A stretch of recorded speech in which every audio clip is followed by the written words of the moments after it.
नमस्कार फ्रेंड्स, ओंकार ओडिया चैनल रे आपण मन को स्वागत। फ्रेंड्स, आज एक क्षुद्र वीडियो रे जो मोहिनी क्रियाटी को शेयर करने जाऊँगी, यार प्रयोग मात्र के किसी न किसी चमत्कार घटी थाए। जदि आपण जीवन में कहीं आगुट थिले मात्र कौन सी कारण से आपण पाखे नहांती एवं आपण तांको फेरे आनिया पे चाहूचंती, याको प्रयोग करके देखंतु चमत्कार घटिबो। से तत्काल आपनकर जीवन परिसर मध्य को आसी परिबे, किंबा जदि आपण नूतन भावे कहा सह संपर्कित होपे चाहूचंती तेबे ताहा मध्य संभव होई परिबो। सेही व्यक्ति पुरुष व नारी आपनकर सह संपर्कित होबो। एक अतीव चमत्कार प्रयोग जो कि आप कौन मंत्र नहीं, मात्र मंत्र विद्या ठारू यह 1000 गुणा शक्तिशाली केवल प्रयोग मात्र के ही चमत्कार देखे थाए। ये सही प्रयोग विद्यार अंतर्गत जो प्रयोग विद्या कि प्रभु श्रीकृष्ण 16 सहस्र गोप नारी को एकत्रित कर जीवन भितर से सामिल कर सरल क्रियाटी को उपस्थापन करने पूर्व क्षुद्र निवेदन, जदि आपंकर यही तंत्र मंत्र भिडियो रुचि रहता है तेज चैनल कड़े लाल कलर सब्सक्राइब बटन क्लिक करी बेल आइकन क्लिक करी ऑल नोटिफिकेशन उपर क्लिक करी चैनल को सब्सक्राइब कर नियंतु, जेभली कि आम जिते भिडियो चैनल रे पोस्ट करूँ तार नोटिफिकेशन आपण पाखे सर्वप्रथम पहुंचबो एवं से सब को आपण माने सर्वादू देखिक किसी ज्ञान आहरण करेंगे। तेज फ्रेंड्स, आपण माने एई मोहिनी वशीकरण विद्यार चमत्कार जो जिनसटी माध्यम करें ताहा होची आपनकर मयूर पंख। एई मयूर पंखर तंत्रोक्त प्रयोग एबेकार नुहे, कहीं आदिम कालू यार व्यवहार चली आसी एवं अत्यंत सफलतार सह एई मयूर पंखर तंत्रोक्त व्यवहार करा जाय थाए। तेबे आपण मानकर मयूर पंखर ए जो व्यवहार यही व्यवहार जे केवल मोहिनी वशीकरण विद्यार संभव होता है ताहा नुहे, बरं जदि आपनकर गृह कौन पिला माने से भली अमनोयोगी अछंती, पाठशाठ ठीक से पढ़ुनांती, शालीनता से जना ना, तेबे सेमानकर पढ़ा घरे जदि आपनकर मयूर पंखटी रखुचंती एवं जेतबेले पिलामाने विद्यालय को जाउचंती से मयूर पंख को तंकर मथा उपरे छुएकी छाड़ुचंती तो चमत्कार घटी थाए। पिलार स्मरण शक्ति बढ़िबा सह ताठारे शालीनता आसी थाए एवं पाठ पढ़िबा प्रति से मनोयोगी होइथाए। ता जीवनटी संस्कारित हो जाय थाए। तंकर पढ़ा घरे याकू रखिबा सह तंकर पुस्तक मध्य गोटे गोटे मयूर पंख को रखिदेवा उचित। यार एक पॉजिटिव रिजल्ट आपण माने निश्चित पाई परिबे। तेबे केउ भली मयूर पंख को आपण माने एई भली व्यवहार करिवे ता तो मु वीडियो भितर शेयर करिवि। सब मयूर पंख शुभ नुहे एवं भल फल मध्य देई न थाए। मयूर पंख अछि जाकी मु निश्चित भाव में वीडियो भितर आपन शेयर करी। तेबे जदि कौन व्यक्ति तंत्र मंत्र ग्रसित होता है, भूत प्रेतादिर भय रोता है, शत्रु मान द्वारा कबलित होता है, यही तंत्र मंत्र ग्रसित व्यक्ति कौन एक मयूर पंख को आनिकी निजर तकिया तले रखिक शयन करे, तेबे ता पाखरु समस्त तंत्र मंत्र अपसारित होता है, भूत प्रेतादिर भय रही न थाए एवं तंत्र मंत्र पेषण बाबद समस्त रोगाग्रस्त शरीर अवस्था मध्य तत्काल दूरीभूत होता है। एथि सह जदि कौन व्यक्ति धनर अभाव में गति करुए, जहाँ वाणिज्य व्यवसाय करुए से जदि से लाभप्रद हो न था, किंबा पाठशाठ पढ़िकी चाकरी अन्वेषण चाकरी प्राप्त हो पार न था, ऋणग्रस्त होकर सर्वदा दुखरे कालातिपात करुए, तेबे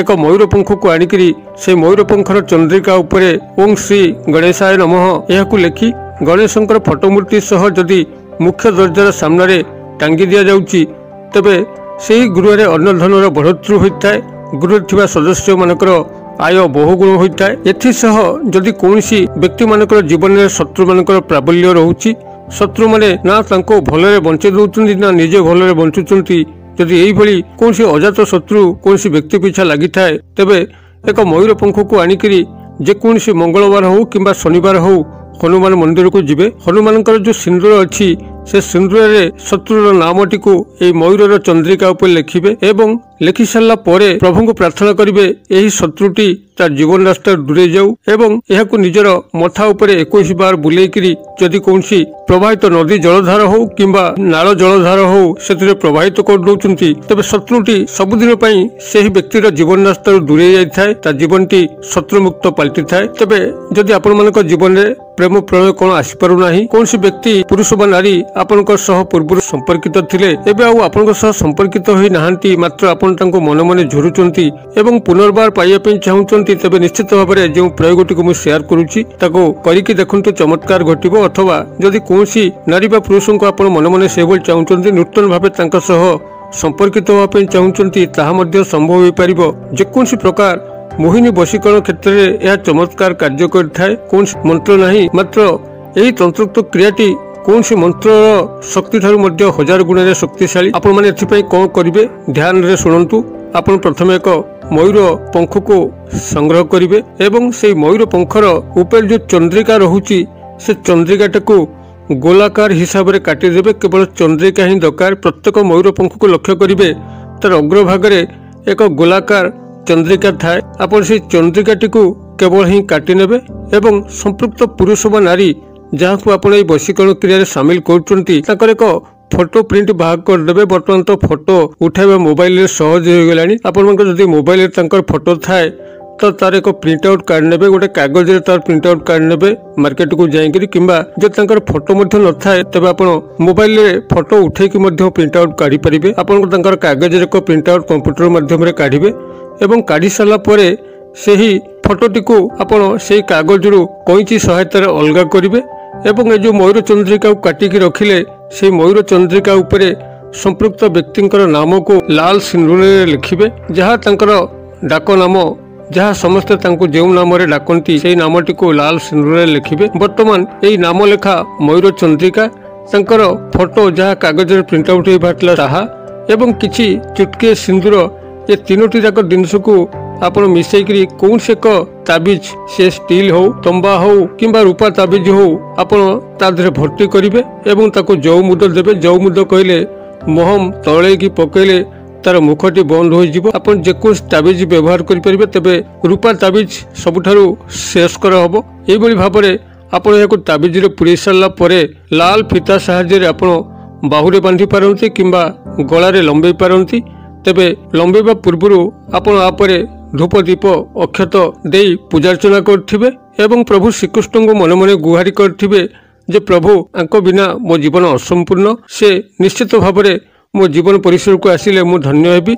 आपण कृपा करंतु तांको मो जीवन रास्ता को फेरे आणंतु। एई भाव में प्रभु श्रीकृष्ण को मन मन गुहारी करी सामान्य पूजा विधि करी आपण माने याको गळा धारण करंतु किंबा बाहुरे धारण करंतु। चमत्कार घटिबो। से व्यक्ति पुरुष व नारी आपन को छाड़ी रही पारिबो नाही। जेबे आपण याको धारण करिवे सेबे ही चमत्कार देखिबे। से व्यक्ति आपण पाखो निश्चित भाव में मने पकेकरी फेरिबो किंबा नूतन भाव संपर्कित होबा चाहूतिले से व्यक्ति कोनसी ना कोनसी आळ करिकरी आपण सह आसी देखा करिबो एवं आपनकर संपर्क रे अग्रगति घटिबो। तेबे आपण माने गृह रे जो मयूर पंख को रखिबे जहाटा मु वीडियो भितर शेयर करथि को मयूर पंख आपण रखिले शुभप्रद होता है। यही सबू तंत्र क्रिया रे को मयूर पंखर व्यवहार ही होता है, को मयूर पंखर व्यवहार होई न थाए। गभीर ध्यान सहकार शुणु। देखिए समस्त मयूर पंख समान आकृतिर न थाए। केउ गुडिक मयूर पंख आपनकर सीधा होई थाए तो केउ मयूर पंख गुडिक आपनकर वक्र होई थाए। वक्र मयूर पंख को अशुभ बोली कुआई थाए एवं सेही मयूर पंख ही समस्त शुभ अटे जहाँकि सीधा आकार थाए। समस्त केश गुडिक संपूर्ण अवस्था थाए, कई खंडित अवस्था न थाए एवं तार चंद्रिका को जदि लक्ष्य करिवे स्वयं संपूर्ण चंद्रिका होइतिबो एवं गाढ़ा रंगरे थिबो। एई भली मयूर पंख ही शुभ मानि निया जाय। मात्र जो मयूर पंखर केश गुडिक खंडित होइकि थाए ता उपरे चंद्रिकाटी झापसा देखाउथाय किंबा से भली गभीर रंगयुक्त न होइथाय, फिका देखाउथाय। एई भली मयूर पंख रखिले कोनसी लाभ होई न थाए। अतबे आपण माने गाढ़ मयूर चंद्रिका युक्त एवं सीधा मयूर पंख को गृह रे रखंतु। आपनकर लाभप्रद होबो एवं समस्त तंत्रोक्त क्रिया रे आपण एई भली एक शुभप्रद मयूर पंख को व्यवहार करंतु। चमत्कार घटिबो। मु आशा करै दर्शक बंधु भिडियोटी आपनकर बोधगम्य होतिबो। यदि भिडियोर वार्ता भल लागुथाय तेबे याकु लाइक करंतु एवं सांगसाथी महल रे यथेष्ट मात्रा शेयर करंतु। भिडियोर क्षुद्र परिसर मध्यरु मते एइटा जी विदाय दियंतु। पुणी आपण मन देखाबाउ एई भली एक शिक्षणीय भिडियो रे। से पर्यंत दर्शक बंधु आपण मन समस्त मंगलमय कृपारु भले थांतु रहुची। सर्वे भवन्तु सुखिनो सर्वे सन्तु निरामया सर्वे भद्राणि पश्यन्तु मा कश्चित् दुर्भाग् भवेत्। ओम शांति ओम शांति ओम शांति। नमस्कार।